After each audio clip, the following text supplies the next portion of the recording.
বিশ্ব নবী আমার বললেন, ও আমার গোলামেরা শোনো, যারা তোমরা হোসেনকে ভালোবাসবে তারা আমি রাসূল আমাকে ভালোবেসে ফেলবে।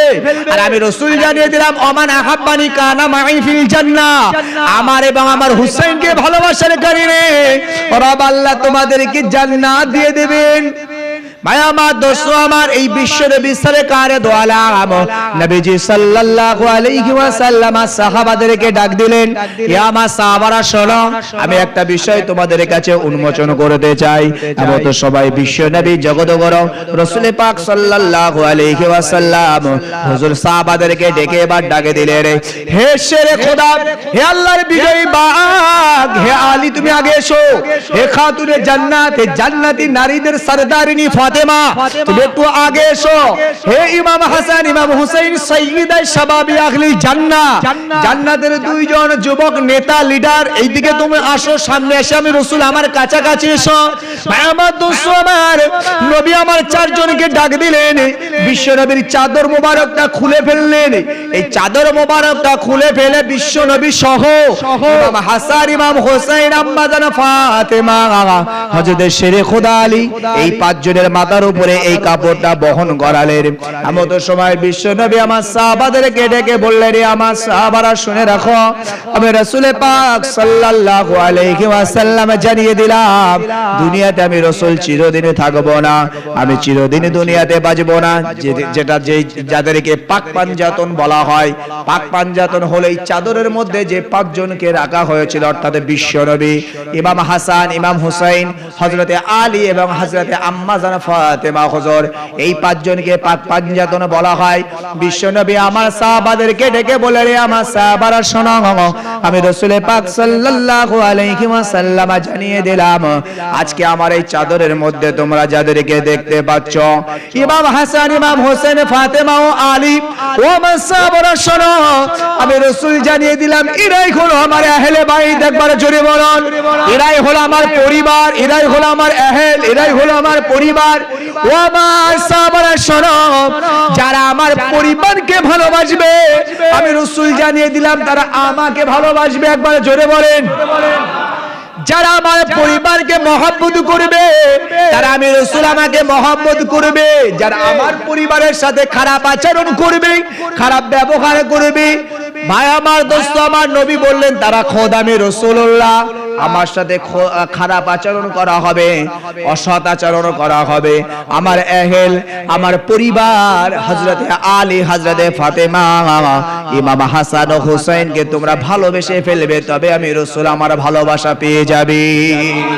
ভাই আমার, দোস্ত আমার, বিশ্ব নবী সরকারে দো আলম নবীজি সাল্লাল্লাহু আলাইহি ওয়াসাল্লাম ইমাম হুসাইন সম্পর্কে আরো কত সুন্দর তথ্য দিলেন।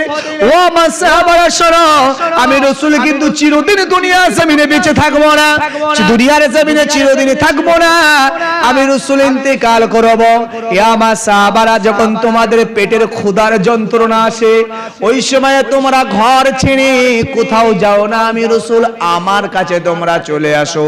কারণ সাহাবারা বলতেন, ইয়া রাসূলুল্লাহ, ইয়া হাবিবাল্লাহ, হুজুর, যখন আমাদের পেটের ক্ষুধার যন্ত্রণা লাগতো, ঘরে যখন খাবার থাকতো না, ক্ষুধার যন্ত্রণা যখন আমরা সইতে পারতাম না, ইয়া রাসূলুল্লাহ, ইয়া হাবিবাল্লাহ, এই ক্ষুধার যন্ত্রণা নিয়ে আপনার সম্মুখে চলে আসতাম।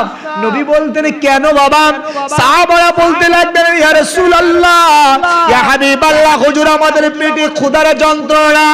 আর যখন শ্রেষ্ঠ নবী, নূর নবী, বিশ্ব নবী, জগৎগুরু রাসূল পাক সাল্লাল্লাহু আলাইহি ওয়াসাল্লাম হুজুর, যখন আপনার নূরের মুখখানা দেখে ফেলতাম, নূরের চেহারাটা দেখতাম, ইয়া রাসূলুল্লাহ, ইয়া হাবিবাল্লাহ, হুজুর, ওই সময় আমাদের পেটের ক্ষুধার যন্ত্রণা মুছে যেত। একবার জোরে বলুন সুবহানাল্লাহ।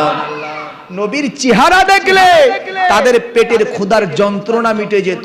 তাদের মনে অশান্তি থাকলে তারা রাসূলের চেহারা দেখতেন, তাদের অশান্তির কথা ভুলে যেত। রাসূলুল্লাহর এই চেহারা, এই ভালোবাসা, এই মহব্বত, তাই রাসূল বলছে, আমি তো চিরদিন দুনিয়াতে থাকবো না।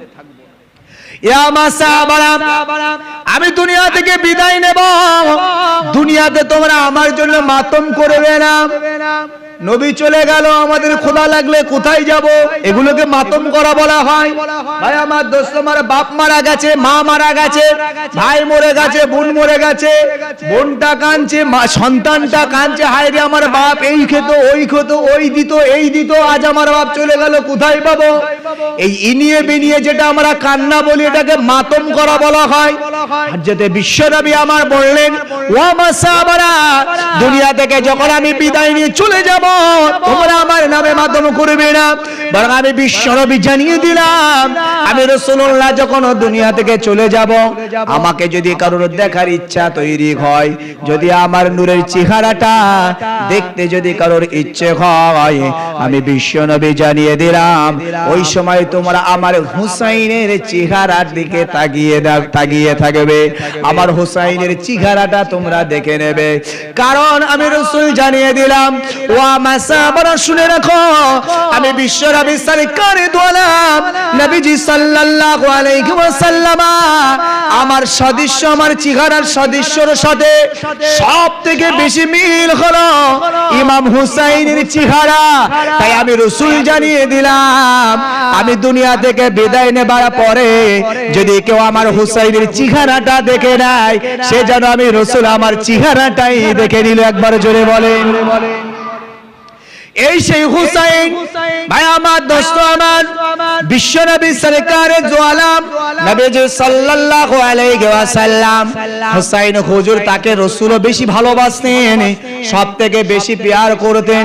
ভাই আমার দোস্ত আমার, ইমাম হাসান ও ইমাম হুসাইন একজন হলো কামালি মিজাজের, আর একজন হলো জালালি মিজাজের, একজন হলো নরম পন্থা আর একজন হলো গরম পন্থা। হযরত ইমাম হাসান হুজুর ছিলেন নরম পন্থার মানুষ, আর রাসূল বলেছেন আমার হুসাইন ছিল জালালি মিজাজে, অর্থাৎ গরম মিজাজের ছিল। ভাই আমার দোস্ত আমার, তারপরেও বিশ্বনবী আমার সবথেকে হুসাইনকেই বেশি মহব্বত করতেন। তার কারণ ছিল বিশ্বনবী সরকারে দু আলম তিনি যেদিন মেরাজে গিয়েছিলেন, এই মেরাজে যাবার পরে বিশ্বনবী জগৎ গরম তিনি জাহান্নামটা পরিদর্শন করলেন, জান্নাতটা পরিদর্শন করছেন। এমন সময় বিশ্বনবীর নজরে একটা সুন্দর লাল ঘর দেখতে পেলেন, জান্নাতের ভিতরে সুন্দর একটা লাল কুটির বিশ্বনবী দেখতে পেলেন। বিশ্বনবী আমার এই সময় হযরত জিবরিল আমিনকে ডেকে বললেন, এ ভাই জিবরিল, আমি রাসূল জানতে চাই জান্নাতের ভিতরে যে সুন্দর একটি বালাখানা, সুন্দর একটা লাল রঙের ঘর দেখতে পাই, এই ঘরটা কি ব্যাপারের রহস্যটা আমি জানি না। হযরত জিবরিল আমিন বলেছিলেন, ইয়া রাসূলুল্লাহ, ইয়া হাবিবাল্লাহ হুজুর, দুনিয়ার জমিনে একজন সবথেকে নামি দামি শহীদের জন্য এই ঘরটা আমার আল্লাহ উপহার দেবেন। জান্নাতের ভিতরে ওই শহীদের এই ঘরটা আমার আল্লাহ উপহার দেবেন।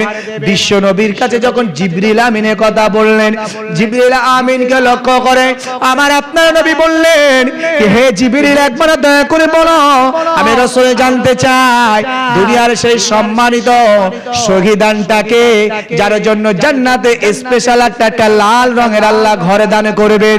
এই জিবরাইল, একবার বলো না সেই মানুষটাকে, সেই উম্মতটা আমারকে। এমন সময় জিবরিল আমিন আলাইহিস সালাম চোখের পানি ঝরঝর করে ফেললেন। ইয়া রাসূলুল্লাহ, ইয়া হাবিবাল্লাহ হুজুর, আপনাকে বললে আপনি চোখের পানি রাখতে পারবেন না। ইয়া রাসূলুল্লাহ, ইয়া হাবিবাল্লাহ হুজুর, দুনিয়ার জমিনে সবথেকে নির্মম পর্যায়ে যে মানুষটা শহীদ বরণ করবে, ইয়া রাসূলুল্লাহ, ইয়া হাবিবাল্লাহ হুজুর, তার জন্যই হবে এই ঘরটা, সেই মানুষটা অন্য কেউ নয়। ইয়া রাসূলুল্লাহ, ইয়া হাবিবাল্লাহ হুজুর, আপনি দুনিয়ার জমিনে সবথেকে যাকে বেশি ভালোবাসেন, আপনি সাহাবাদেরকে বলেছেন, ইয়া আমার সাহাবারা, তোমরা যারা আমাকে ভালোবাসো হুসাইনকে ভালোবেসে নাও। ইয়া রাসূলুল্লাহ, ইয়া হাবিবাল্লাহ, আপনি বলেছেন, হে আমার সাহাবারা, যদি তোমরা আমার চেহারাটা দেখতে চাও, আমার হুসাইনের চেহারাটা দেখে নেবে। ইয়া রাসূলুল্লাহ, ইয়া হাবিবাল্লাহ হুজুর, আপনি সেই দিন দুনিয়ায় থাকবেন না যেই দিনে আপনার ওই নয়নের মণি, আপনার দৈহিত্র ইমাম হুসাইন রাদিয়াল্লাহু তাআলা আনহু হুজুর তিনি শহীদ বরণ করবে। আল্লাহ তাকে কারবালার ময়দানে শহীদ ঘটাবেন। হযরত বিশ্বনবী আমার সেই দিন মেরাজের রাত্রে জানতে পেরেছিলেন আমার হুসাইন কারবালার ময়দানে শহীদ হবেন। তার জন্য আমি রাসূল তার দয়ার জান্নাতে আল্লাহর জান্নাতে একটা লাল রঙের ঘর দেখে খবর পেয়ে গিয়েছিলেন। খালি তাই নয়, ইমাম হুসাইন হুজুর যে শহীদ হবেন বিশ্বনবী জগৎগুরু রাসূল পাক সাল্লাল্লাহু আলাইহি ওয়াসাল্লাম তিনি বলেন আমার কলিজার টুকরি ফাতেমা একদিনে তার দুই নয়নের মনি দুই সন্তান এসে বলছে জননী মা সামনে ঈদের দিনে খুশির দিন, ওগো আমার জননী মা বলো না ঈদের দিনে সবার নতুন পোশাক হবে, আমাদের কি নতুন পোশাক হবে না? হযরত আম্মা জানা ফাতেমা অর্থ নাই, টাকা নাই, পয়সা নাই, তিনি নামাজে বসে গেলেন। নামাজ পড়লেন, আল্লাহর দরবারে দুটি হাত তুলে দোয়া চাইলেন, হে আমার রব, হে আমার আল্লাহ, আপনি আমার ইমাম হাসান ইমাম হুসাইন আল্লাহ তাদেরকে আপনি তাসাল্লি দান করুন। আমি তাদেরকে কি বুঝাবো? সবাই নতুন কাপড় পরবে, আমার ইমাম হাসান হুসাইনকে সত্যিই যে আমি দিতে পারবো না। আম্মা জানা ফাতেমা তুজোহরা রাদিয়াল্লাহু তাআলা আনহা রবাল্লাহর দরবারে কাঁদলেন। ভাই আমার দোস্ত আমার ঠিক সময় মতন হাবি হযরত আম্মা জানা ফাতেমার দরজায় কে যেন একজন চলে এলো, ডাকে দেয় হে ইমাম হাসান, হে ইমাম হুসাইন চলে এসো, আমি দর্জি ভাই চলে এসেছি। ইমাম হাসান হুসাইন হুজুর দৌড়ে এলেন। এমন সময় দর্জি হিসেবে তাদের হাতে দুইটা কাপড় পছন্দের জন্য তুলে ধরলেন। এমন সময় হযরত আলী রাদিয়াল্লাহু তাআলা একটা জামা পছন্দ করলেন, যেটা হলো ব্লু কালার ছিল, আর দ্বিতীয়টা ছিল লাল রঙের জামা। ইমাম হুসাইন হুজুর তিনি গ্রহণ করলেন। হযরত আম্মা জানা ফাতেমা তুজোহরা রাদিয়াল্লাহু তাআলা আনহা বিশ্বনবীর কাছে কথাগুলি খুলে পড়লেন। এমন সময় বিশ্বনবী আমার ডেকে বললেন, হে আমার ফাতেমা শোনো, এই মাত্র আমার আল্লাহ জিবরিল আমিন দ্বারা আমার কাছে ওহী পাঠিয়েছে। আসলে যে ব্লু কালার আর লাল কালার এটা স্বয়ং জিবরিল আমিন নিজে এনে তোমার বেটাদেরকে দিয়েছেন। হে ফাতেমা শোনো, তবে এমন একটা গোপন কথা, হে আমার কলিজার টুকরা মেয়ে মা, আমি তোমাকে রাসূল বলতে পারবো না, কিন্তু বিশ্বনবী আমার বললেন জিবরিল আমিন শুনিয়েছিলেন ইয়া রাসূলুল্লাহ ইয়া হাবিবাল্লাহ হুজুর হাসান শহীদ বরণ করবে, হুসাইন শহীদ বরণ করবে। ব্লু কালার অর্থাৎ হাসান তার ভবিষ্যৎ বাড়ি হলো সে বিষ পান করে তাকে মারা হবে, শহীদ করানো হবে, আর হুসাইনকে যুদ্ধের ময়দানে রক্তাক্ত করে তাকে মেরে ফেলা হবে। ভাই আমার দোস্ত আমার, তাহলে রাসূল জানতেন ইমাম হুসাইন হুজুর ইমাম হাসান হুজুর কিন্তু শহীদ হবে। ছেড়ে দেবো নাকি? ভাই আমার দোস্ত আমার, এবার চলুন বল আমরা কারবালার ইতিহাসে প্রবেশ করি। ভাই আমার দোস্ত আমার, ইমাম হাসান ইমাম হুসাইন রাদিয়াল্লাহু তাআলা আনহুমা, ইমাম হাসান হুজুর আগে ইন্তেকাল করেছেন, হুসাইন হুজুর পরে।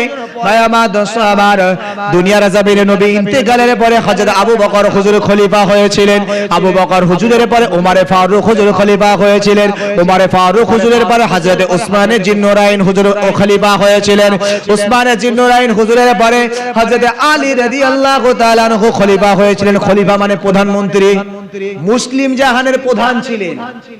আমাদের দেশের প্রধানমন্ত্রী, সারা দেশের প্রধানমন্ত্রী হলো নরেন্দ্র দামোদর মোদী। তো মুসলিম জাহানের তখন ইরাক, ইরান, ভাই আমার দোস্ত আমার, এই যে সমস্ত সিরিয়া, জর্ডান যা দেখতে পাচ্ছেন সব আরব মুসলিম জাহানের ভিতরে ছিল। তৎসময় যিনি খলিফা ছিলেন হযরত আলী রাদিয়াল্লাহু তাআলা আনহু হুজুর আমার, তিনি ইন্তেকাল বরণ করেছেন 49 হিজরিতে। 49 হিজরিতে ইন্তেকালের পরে ভাই আমার দোস্ত আমার, এবার সবার সিদ্ধান্ত ক্রমে যিনি খলিফা হয়েছিলেন তার নাম ছিল হযরত ইমাম মুআবিয়া রাদিয়াল্লাহু তাআলা আনহু। এই ইমাম মুআবিয়া রাদিয়াল্লাহু তাআলা আনহু তিনি যখন খলিফা হলেন 49 হিজরি থেকে নিয়ে 60 হিজরি পর্যন্ত তিনি খলিফা হলেন। এই 60 হিজরিতে ইমাম মুআবিয়া হুজুর ইন্তেকাল করেছিলেন, মানে 11 বছর বছর তার খলিফার জামানা ছিল। এই ইমাম মুয়াবিয়া রাদিয়াল্লাহু তাআলা আনহু হুজুর আমার, তিনি যখন বৃদ্ধ হয়ে গেলেন, বার্ধক্যে পৌঁছালেন, শরীরটা বড় অসুস্থ দুর্বল, তার মনটা ভেঙে গেছে, হয়তো আর দুনিয়াতে বাঁচবো না। তার মনের ভিতরে একটা সন্দেহ তৈরি হলো। একটা জামানা ছিল এই মুসলিম জাহানের ভিতরে যুদ্ধ ফাসাদ, হাজার হাজার মানুষ শহীদ বরণ করেছিল।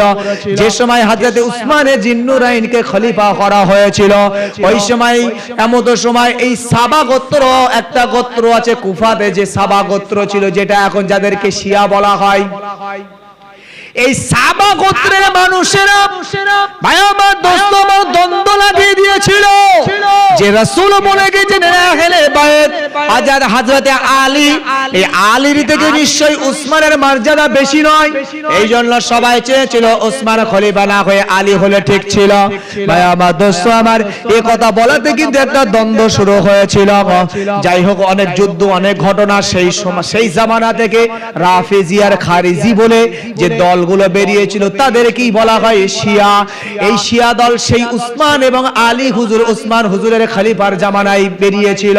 ভাই আমার দোস্ত আমার, ইমাম মুয়াবিয়া রাদিয়াল্লাহু তাআলা আনহু তিনি মনে মনে ভাবলেন, না জানি এই মুসলিম জাগানের ভিতরে আবার একটা এই রকম বিশৃঙ্খলা এসে যায় কিনা। এই জন্য তিনি নিজে একটা সিদ্ধান্ত নিলেন। যদিও ইসলাম এটা রাইট আছে, চারটে পয়েন্টের উপরে খলিফা নির্বাচন করা যায়, সেই তার ভিতরে একটি পয়েন্ট হলো খলিফা বেঁচে থাকতে তিনি ইচ্ছা করলে কোন খলিফার নাম তিনি প্রকাশ করে যেতে পারেন সবার সম্মতি ক্রমে। ইমাম মুয়াবিয়া রাদিয়াল্লাহু তাআলা আনহু হুজুর আমার, সেই সময় তিনি মনে মনে ভাবলেন, না এবার একটা দুনিয়াতে খলিফার জন্য আমি একটা আলোচনা টেবিল তৈরি করব। ইমাম মুয়াবিয়া হুজুর সমস্ত গভর্নরদেরকে ডাকলেন, মানে যেমন এমন একটা রাজ্যের মুখ্যমন্ত্রী থেকে এমন একটা শহরের একজন গভর্নর ছিল। ভাই আমার দোস্ত আমার, মদিনা একটা গভর্নর, মক্কা একটা গভর্নর ছিল, কুফা একটা গভর্নরের জায়গা ছিল, আপনার শাম একটা গভর্নর ছিল, আপনার এমনি করে বাসরা একটা গভর্নর ছিল। এইভাবে সমস্ত গভর্নরদের কাছে এবার ইমাম মুয়াবিয়া হুজুর চিঠি করলেন, দেখো না দুনিয়াতে হয়তো আমি বেশি দিনে বাঁচবো না, আমি খলিফা নির্বাচন করতে চাই, তবে আমার একটা মতামত হলো আমার বেটা ইয়াজিদ, যার ভিতরে আমি দেশ পরিচালনা করার দক্ষতা আমি দেখতে পাই, এই ইয়াজিদের নামে আমি প্রস্তাব দিলাম, যদি সবার সম্মতি থাকে তাহলে আমি ইমাম মুয়াবিয়া রাদিয়াল্লাহু তাআলা আনহু আমি আমার বেটার খলিফার নাম প্রস্তাব দিয়ে যাব। আলোচনা এখানে বুঝান, তিনি একজন সাহাবা। ভাই আমার দোস্ত আমার, এই সাহাবীদের উপরে যেন কোনো অপবাদ না হয়, এই জন্য একটা পয়েন্ট বোঝার, এই ইয়াজিদকে যখন ইমাম মুয়াবিয়া হুজুর তার নাম প্রস্তাব দেবেন সিদ্ধান্ত নিলেন, তৎসময় পর্যন্ত কিন্তু ইয়াজিদের ভিতরে কোনো খারাপই ছিল না। ও নামাজি ছিল, ও রোজাদার ছিল, ওর ভিতরে কোনো প্রকাশ্যে অন্যায় কিন্তু তখনও সমাজে ঘটে নাই। ভাই আমার দোস্ত আমার, এই ইমাম মুয়াবিয়া হুজুর যখন গভর্নরদের কাছে চিঠি করলেন, গভর্নররা আবার তার নিচে লেভেলে, মানে যেমন মুখ্যমন্ত্রী, এমপি, এমএলএ, ভাই আমার দোস্ত আমার, জেলা পরিষদ, গ্রাম পঞ্চায়েত, গ্রামের মেম্বার, একেবারে উপর থেকে নিচে পর্যন্ত একটা সিদ্ধান্ত নেওয়ার জন্য যখন আলোচনা টেবিল চালায়, ঠিক এইভাবে গভর্নর সে এইভাবে একেবারে নিচু তর পর্যন্ত এইভাবে আলোচনা করলো। আলোচনা করবার পরে ইমাম মুয়াবিয়া হুজুর যে ইয়াজিদের নাম প্রস্তাব দিয়েছিল সবার সম্মতি পাওয়া গেছে, সবাই সম্মতি দিল। ইমাম মুয়াবিয়া হুজুর ইয়াজিদের খলিফার নাম প্রকাশ করে গেলেন, তিনি ইন্তেকাল করলেন। তিনি ইন্তেকাল করবার পরে এবার ইয়াজিদ সে খলিফার আসনে বসলো। এদিকে খলিফার আসনে বসবার পরে হযরত ইমাম হুসাইন রাদিয়াল্লাহু তাআলা আনহু হুজুর তিনি রাগান্বিত হয়ে গেলেন, না এই ইয়াজিদকে আমি খলিফা হিসাবে দেখতে চাই না, তার কারণ ইয়াজিদ যে খলিফার আসনে বসেছে তার পিতার নাম প্রস্তাব দেওয়া অনুযায়ী সে বসেছে। এই যে রাজতন্ত্র, এই রাজতন্ত্রের পক্ষে আমি নয়, বরং এই রাজতন্ত্রের পক্ষে আমার আন্দোলন চলবে। বাপ ছেলের নাম দিয়ে যাবে, আর ছেলে সে এমনি করে সেনা ছেলে খলিফার আসনে বসবে, এটা আমি হুসাইন মানি না। ভাই আমার, দোস্ত আমার, এইভাবে তর্ক বিতর্ক চলতে লাগলো। ইমাম হুসাইন হুজুর আর একটা কারণে প্রতিবাদ করলেন না। এখনো মক্কা মদিনার জমিনে বিশ্বনবীর বড় বড় সাহাবারা বেঁচে আছেন, যার নাম হলো আব্দুল্লাহ ইবনে জুবাইর, আব্দুল্লাহ ইবনে উমর, আব্দুল্লাহ ইবনে আব্বাস। ভাই আমার, দোস্ত আমার, এমন বড় বড় সাহাবারা তখনো বেঁচে আছেন, যাদের পরহেজগারিতা, যাদের তাকওয়া, ইয়াজিদের পরহেজগারিতা, এদের পরহেজগারিতা তাকওয়ার কাছে ইয়াজিদের পরহেজগারিতা হলো তুচ্ছ। ভাই আমার, দোস্ত আমার, ইমাম হুসাইন বললেন যে চেয়ারে, যে কুরসিতে উমর ফারুক হুজুরের মতন, আবু বকর হুজুরের মতন, আমার পিতা আলীর মতন, হযরত উসমান হুজুরের মতন এমন ব্যক্তিত্ব এবং বিশ্বনবী জগতগুরু যে কুরসি, যে চেয়ারে বসেছেন, আর সেই চেয়ারে বসে সেই ইয়াজিদ, যার ভিতরে এতটা তাকওয়া নাই, সে খলিফা হিসেবে পরিচালনা করবে, এটা আমি হুসাইন মানি না। তৎসময়ে মক্কা মদিনার অনেক সাহাবারাই মানেননি তাকে। আমার দোস্ত আমার, হযরত ইমাম হুসাইন রাদিয়াল্লাহু তাআলা হুজুর আমার, এবার তিনি আন্দোলন গড়ে তুললেন। এমত সবাই মদিনার গভর্নর এই খবরটা ইয়াজিদের কাছে দিয়েছেন। এই ইয়াজিদ এবার গভর্নরকে ডেকে বলছে, তাড়াতাড়ি হুসাইনের কাছে যাও, হুসাইনকে বলো আমার নামে বায়াত গ্রহণ করতে, আর না হলে আমি ইয়াজিদ তার উপরে অ্যাকশনে নেমে পড়ব। ভাই আমার, দোস্ত আমার, হযরত ইমাম হুসাইন হুজুরের কাছে মদিনার গভর্নর চলে এলেন। হে হুসাইন, হে হুসাইন, ইয়াজিদের নামে আমার হাতে হাত দিয়ে বায়াত গ্রহণ করুন। এটাই ছিল ভোটের মাধ্যম তখন। এখন যেমন ব্যালটে ভোট হয়, ভাই আমার, দোস্ত আমার, বিভিন্ন ভাবে যে ভোটের পদ্ধতি আছে, আর তখনকার জামানায় ভোট হতো বাইয়াতের মাধ্যমে। এই তার নামে বায়াত গ্রহণ করো। যখন গভর্নর এসে হুসাইন হুজুরকে বললেন, হযরত হুসাইন হুজুর বললেন, হে মদিনার গভর্নর, তবে শুনে রাখুন না, আমি ওই ইয়াজিদের নামে আমি বায়াত গ্রহণ করব না। তার দুটি মাত্র কারণ। একটা হলো বাপ ছেলের নাম প্রস্তাব দিয়ে গেছে, বাপের বেটা সে খলিফা হবে, বাপ খলিফা বেটা খলিফা, এটা আমি মানতে পারি না, এক নম্বর। আর দ্বিতীয় নম্বর, আমি হুসাইন পরহেজগারিতে এবং তাকওয়ার দিক থেকে দেখে ওই ইয়াজিদের থেকেও নবীর অনেক বড় বড় সাহাবারা রয়েছে, সেক্ষেত্রে আমি ওই ইয়াজিদকে খলিফা মানি না। হযরত বিশ্বনবীর দহিত্র ইমাম হুসাইন হুজুর দৃঢ় কণ্ঠে যখন বললেন, গভর্নর গিয়ে এসএমএস আবার ইয়াজিদের কাছে করলো। ইয়াজিদ এবার বলল, আর দেরি নয়, হুসাইনকে এবার আপনি বন্দী করার ব্যবস্থা করুন। ভাই আমার, দোস্ত আমার, সাহাবারা বুঝলেন, হুসাইন হুজুরও বুঝতে পারলেন মদিনার গভর্নর এবার তারা আমাকে বন্দী করবে।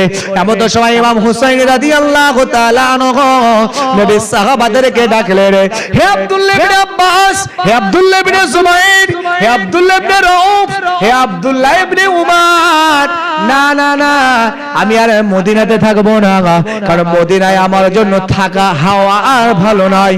এমন সময় ইমাম হুসাইন হুজুরকে হযরত আব্দুল্লাহ ইবনে উমর, হযরত উমর ফারুক হুজুরের বেটা আব্দুল্লাহ, তিনি জড়িয়ে ধরেছেন।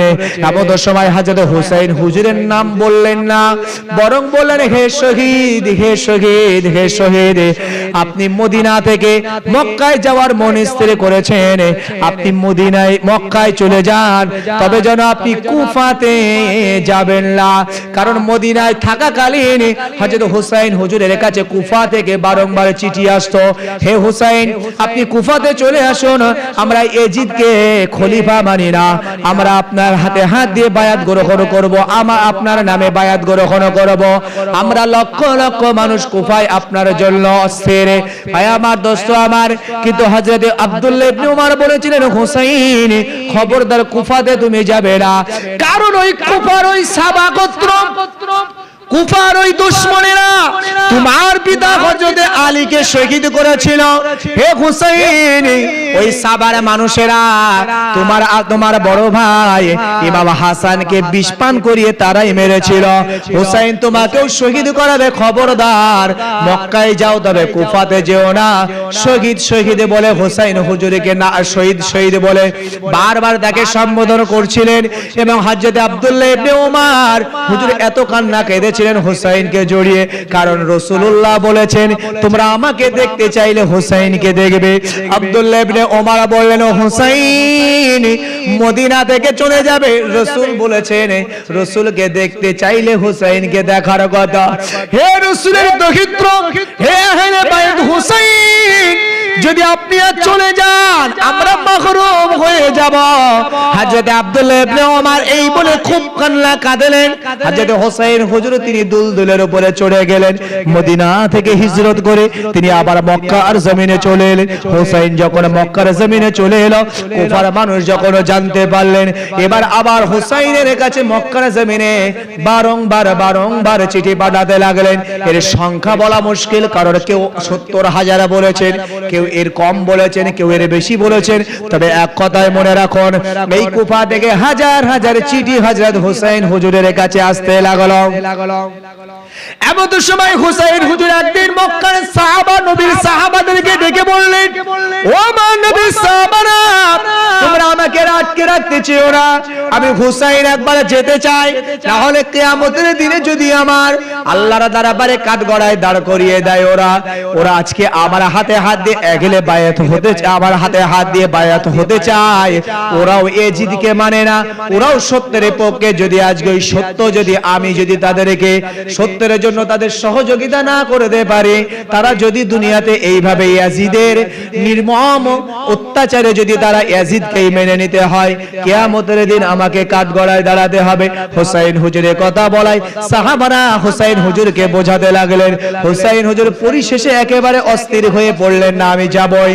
এমন সময় নবী সাহাবারা বললেন, এ হুসাইন আপনি চলে যান, তবে আমাদের আপত্তি নাই, তবে তার আগে আমরা একটা কথা বলবো, আপনি আগে যাবেন না, আমাদের পক্ষ থেকে আমরা আগে একজনকে ওখানে পাঠাবো, সে আগে কুফার পরিবেশটা পর্যবেক্ষণ করবে, তারপরে হুসাইন তোমার যাওয়ার জন্য আমরা ছাড়বো, এর আগে নয়। এমন সময় বিশ্বনবী জগৎ গড় রাসূল পাক সাল্লাল্লাহু আলাইহি ওয়াসাল্লামের দহিত্র মেনে নিলেন। একজন মানুষকে পাঠানো হলো, যার নাম হলো হযরত মুসলিম বিন আকিল রাদিয়াল্লাহু তাআলা আনহু। এই মুসলিম বিন আকিল হুজুর তিনি চলে গেলেন। ভাই আমার, দোস্ত আমার, তিনি কুফার জমিনে গিয়ে যে বাড়িতে তিনি অবস্থান করছেন, যে বাড়িতে তার থাকার ঠিকানা হলো, ওই মানুষটার নাম হলো হযরত হানি রাদিয়াল্লাহু তাআলা আনহু। ভাই আমার, দোস্ত আমার, হানির ঘরে বসে বসে এবার কুফার মানুষরা আসতে লাগলো, হুসাইন হুজুরের নামে একে একে বায়াত করাতে লাগলো। হযরত মুসলিম বিন আকিল দেখতে পান সত্যিই কুফার মানুষরা পাগল হুসাইনের জন্য। হযরত মুসলিম বিন আকিল বলেন, তিনার হাতে হাত দিয়ে একটা দুটো নয় 12,000 মানুষ তারা হাতে হাত দিয়ে হুসাইনের নামে বায়াত গ্রহণ করলো। ভাই আমার, দোস্ত আমার, হযরত মুসলিম বিন আকিল দেখলেন কুফার অবস্থা খুব সুন্দর, খুব ভালো, যে সে তারা সবাই হুসাইনের জন্য পাগল। এমন সময় মুসলিম বিন আকিল রাদিয়াল্লাহু তাআলা আনহু তিনি চিঠি লিখতে লাগলেন হযরত হুসাইন হুজুরের কাছে, হে হুসাইন, কুফার অবস্থা বড় ভালো, আমার হাতে হাত দিয়ে একটা দুটো নয় 12,000 আমার হাতে হাত দিয়ে ঈমানের কালেমা গ্রহণ করেছে। ভাই আমার, দোস্ত আমার, যখন এই কথা মুসলিম বিন আকিল চিঠি লিখলেন, ছেড়ে দিলেন চিঠি, এমন সময় এই কুফার খবর পৌঁছে গেল ইয়াজিদের এখানে। ইয়াজিদ ওই সময় কুফার যিনি গভর্নর ছিলেন নোমান ইবনে বাশির রাদিয়াল্লাহু তাআলা আনহু, তিনিও ছিলেন নবীর একজন সাহাবী, নরম পন্থার মানুষ। এমন সময় ইয়াজিদ চিন্তা করলেন, কুফার এই নোমান ইবনে বাশির এর দ্বারাই হবে না। ওই সময়ে বসরা থেকে একজন গভর্নরকে তুলে আনলেন, যার নাম হলো উবাইদুল্লাহ ইবনে জিয়াদ। এই উবাইদুল্লাহ ইবনে জিয়াদকে বসরা থেকে এনে এই কুফার গভর্নর বানিয়ে দিলেন। ভাই আমার, দোস্ত আমার, সে বড় শক্ত মেজাজি ছিল, বড় খারাপ মানুষ ছিল। এই উবাইদুল্লাহ ইবনে জিয়াদ যখন কুফায় এলেন, সর্বপ্রথম তার এলান হলো যে মুসলিম বিন আকিল যে তার হাতে হাত দিয়ে হুসাইনের নামে এত মানুষ বায়াত গ্রহণ করছে, বলছে আমি জানতে চাই সেই মানুষটাকে কে আশ্রয় দিয়েছে। নাম ঘোষণা হয়ে গেল হযরতে হানি। হযরতে হানি রাদিয়াল্লাহু তাআলা আনহুকে বাড়ি থেকে তুলে নিয়ে বন্দী করা হলো তাকে। ভাই আমার দোস্ত আমার, এমন সময় মুসলিম বিন আকিল দেখলেন আমার হাতে 12,000 মানুষ। এমন সময় মুসলিম বিন আকিল বললেন, হে কুফার মানুষেরা, আমি ওই হানিকে বন্দী থেকে মুক্তি করতে চাই, চলো আমার সাথে প্রতিবাদ করার জন্য, আন্দোলন করার জন্য কে আমার সাথে যেতে চাও। এমনি করে দেখা যায় তৎসময়ে মুসলিম বিন আকিল হুজুরের সাথী হলেন 4,000 মানুষ। 12,000-এর ভিতরে 4,000 মানুষ হযরতে হানি রাদিয়াল্লাহু তাআলা আনহুর মুক্তির সম্পর্কে আন্দোলনের জন্য তারা রওনা দিলেন। আমার দোস্ত আমার, এবার কুফার মানুষ কেমন তার বিবেচনা এবার শুরু হলো। আমার দোস্ত আমার যখন পিছে পিছে যায়, এদিক থেকে ঘর থেকে মেয়ে ছুটে আসে বাপের কাছে, স্ত্রী ছুটে আসে স্বামীর কাছে, মা ছুটে আসে সন্তানের কাছে, বেটা যাস না। বোন বলে ভাই যাস না। মেয়ে বলে মা খবরদার আপনি যায়েন না। তার কারণ হলো আপনি উবাইদুল্লাহ ইবনে জিয়াদকে চেনেন না, যদি আপনি যান এই জন্য হয়তো আপনাকে হত্যা করতে পারে উবাইদুল্লাহ ইবনে জিয়াদ। তারা বড় এলান শুরু করেছে, আপনারা সবাই নিজের জীবনকে বাঁচিয়ে রাখবার জন্য আপনারা মুসলিম মিরাকিলকে ছেড়ে বাড়ি ফিরে চলুন। এইভাবে কেউ স্ত্রীর কথা শুনে, কেউ বোনের কথা শুনে, কেউ মায়ের কথা শুনে একের পর এক পিছন থেকে সবাই পালিয়ে গেল। হযরত মুসলিম মিরাকিল রাদিয়াল্লাহু তাআলা আনহু হুজুর আমার একটা সময় পিছন দিকে ফিরে দেখলেন সব মানুষ চলে গেছে, সংখ্যায় আর মাত্র 60 জন আছে। মুসলিম মিরাকিল হুজুর আবার আগিয়ে চললেন। যেতে যেতে যেতে যেতে দেখা যায় আর কিছু রাস্তা যাবার পরে পিছন দিকে তাকিয়ে দেখলেন আর একটা মানুষও নাই। এই সেই কুফার মানুষ যারা বলছিল হুসাইন তোমার জন্য আমরা পাগল, তোমার জন্য আমাদের জীবন দিয়ে দেব, কিন্তু তাদের ভিতরে যখন তাদের জীবনের পরোয়ানা চলে আসে তারা তখন আহলে বাইতকে ভুলে যায়, তখন নবীর দহিত্রকে ভুলে যায়।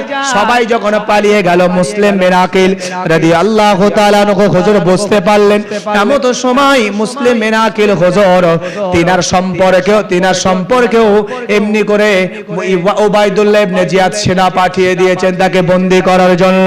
হযরত মুসলিম মিরাকিল রাদিয়াল্লাহু তাআলা আনহু হুজুর আমার ওই সময় তিনি লুকিয়ে লুকিয়ে একজনের বাড়ি পলায়ন করলেন।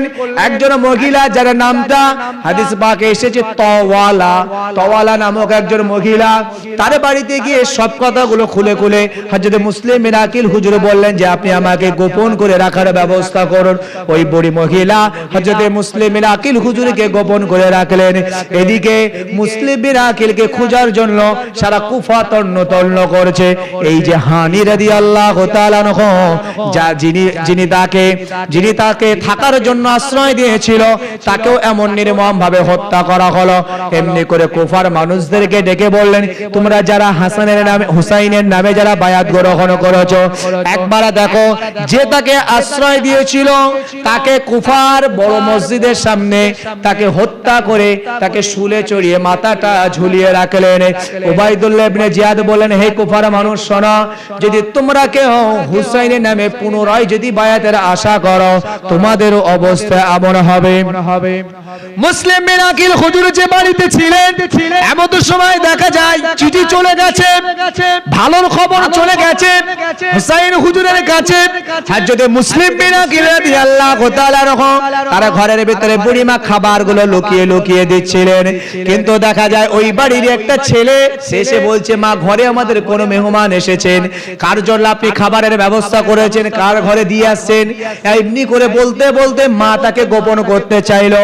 যুবক সে ঘরের ভিতরে প্রবেশ করলো, প্রবেশ করার সাথে সাথে দেখতে পেল সেই মানুষ যার নামে এমনি করে যার নামে পরোয়ানা বেরিয়ে গেছে, যাকে বন্দী করবার জন্য সেনারা খুঁজছে।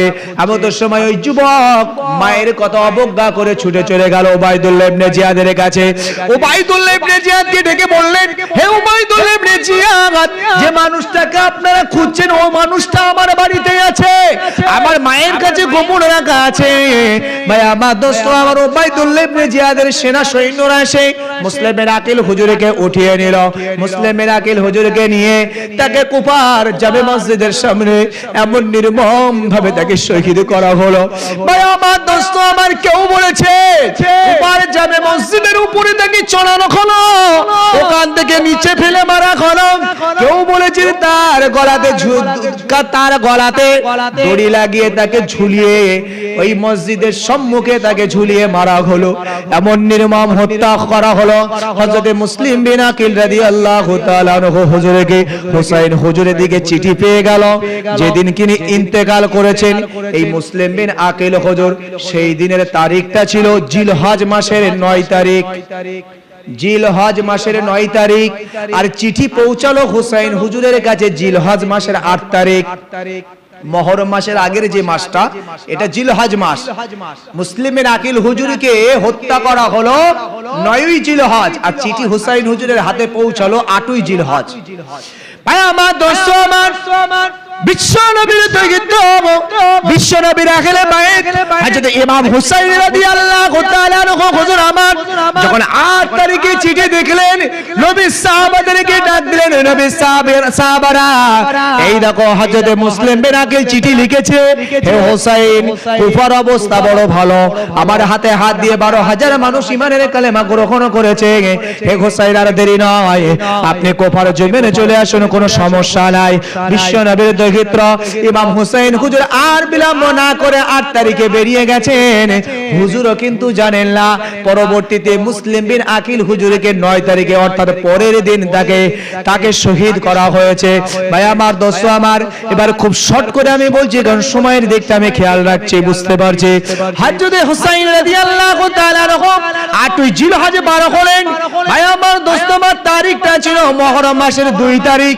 কেউ বলেছেন ওই ফুরাত নদীর কিনারার পাশেই হলো কারবালার ময়দান, আর তার থেকে একটু অদূরে হলো সেই স্থান যেখানে পৌঁছেছিলেন হযরত ইমাম হুসাইন হুজুর মুহররম মাসের 2 তারিখে। এই 2 তারিখে সেখানে ঢোকার সাথে সাথে উবাইদুল্লাহ ইবনে জিয়াদের সেনা সৈন্যর সংখ্যা কেউ বলেছেন 4000, কেউ বলেছেন 6000, কেউ বলেছেন 10000। এক কথায় মনে রাখুন, হাজার হাজার সৈন্য নিয়ে তারা হুসাইন হুজুরকে দাঁড় করিয়ে দিলেন। হযরত ইমাম হুসাইন হুজুর তার সঙ্গে কিন্তু তার পরিবারের মানুষেরা আছে। কাফেলায় টোটাল ছিল 72 জন, কেউ কেউ বেশি বলেছেন 82, কেউ বলেছেন 150। তবে আপনি মনে রাখুন, যদি সর্বনিম্ন 72 জন, এই 72 জন হুসাইন হুজুরের কাফেলাকে রুখে দিলেন তারা। উবাইদুল্লাহ ইবনে জিয়াদ বললেন, হে হুসাইন, আর তোমাকে আমরা আগে যেতে দেব না, আমরা তোমাকে বন্দী করব। হযরত ইমাম হুসাইন রাদিয়াল্লাহু তাআলা আনহু বললেন, হে উবাইদুল্লাহ ইবনে জিয়াদ, আপনি আমাকে বন্দী করতে পারেন না, কারণ আমি নবীর দহিত্র, আমি নবীর আহলে বাইত।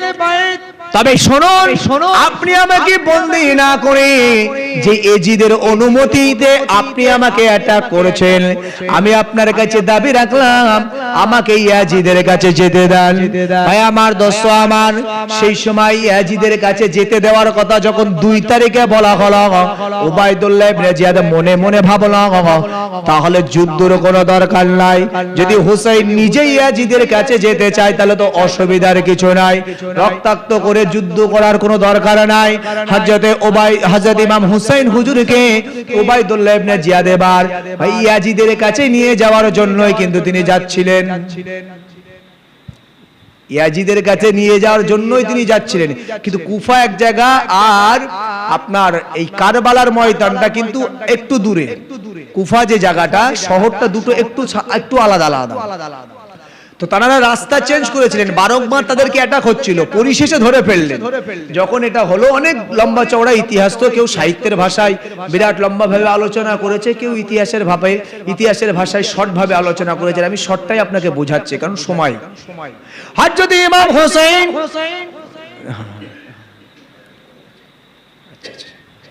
তাহলে এখানে ছেড়ে দিই, হ্যাঁ, আর লম্বা চড়া না করে এখানে ছেড়ে দিই। যাক, বলতে বলতে অনেক দেরি হয়ে যাবে, আর চাষিবাসী মানুষ তো আমরা। যাই হোক, হ্যাঁ, আবার তাবারকের ব্যবস্থা আছে। যাক, যতটুকু বললাম, আল্লাহ আমাদের সকলকে শোনা এবং বলার থেকে বেশি বেশি আমল করার তৌফিক দেন। সকলে বলি আল্লাহুম্মা আমিন। আল্লাহ আমাদের সকলকে হুসাইনি মহাব্বত, হুসাইনি ভালোবাসা আল্লাহ আমাদের সকলের অন্তরকল্পে জাগিয়ে দেন। সকলে বলি আল্লাহুম্মা আমিন। আসুন আমরা সকলে নবী পাকের মহাব্বতে আল্লাহ পাকের সম্মুখে দাঁড়িয়ে একটু সালাতুস সালাম পড়ি। ইয়া নবী সালাম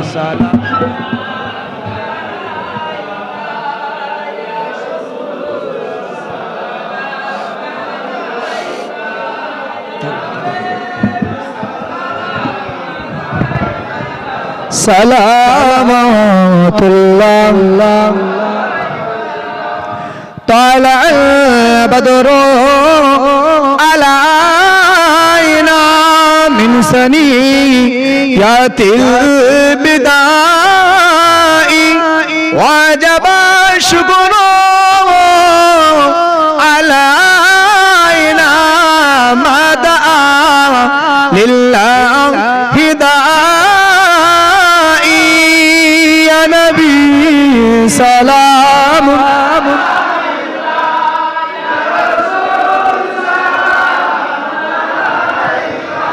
يا حبيب سلام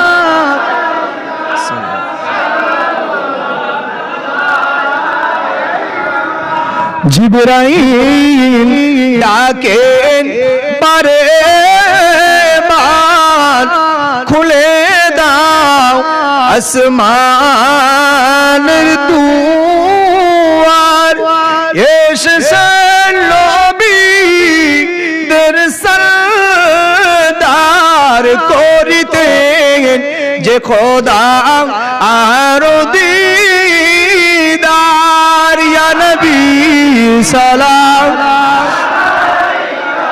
ইয়া রাসূল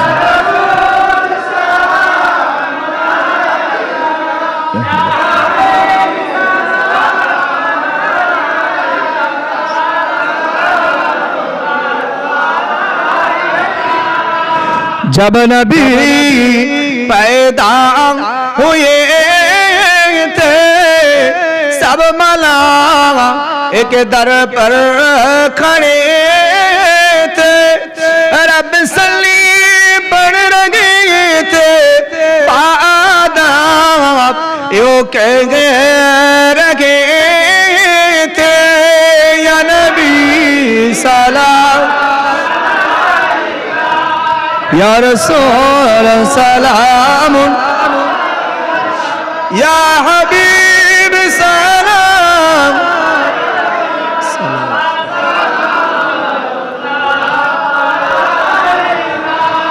नबीजी आबा अब्दुल्लाह नबीजी आम्मा अमीना नबीजीर दूध मा हलीमा नबीजीर रोजा सोनार मदीना या नबी सलाम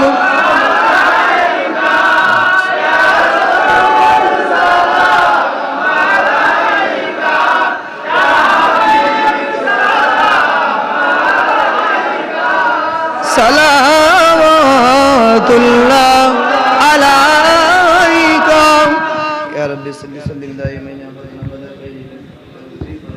सलामुना मदाम बलगल उला बिकमालिही कशफत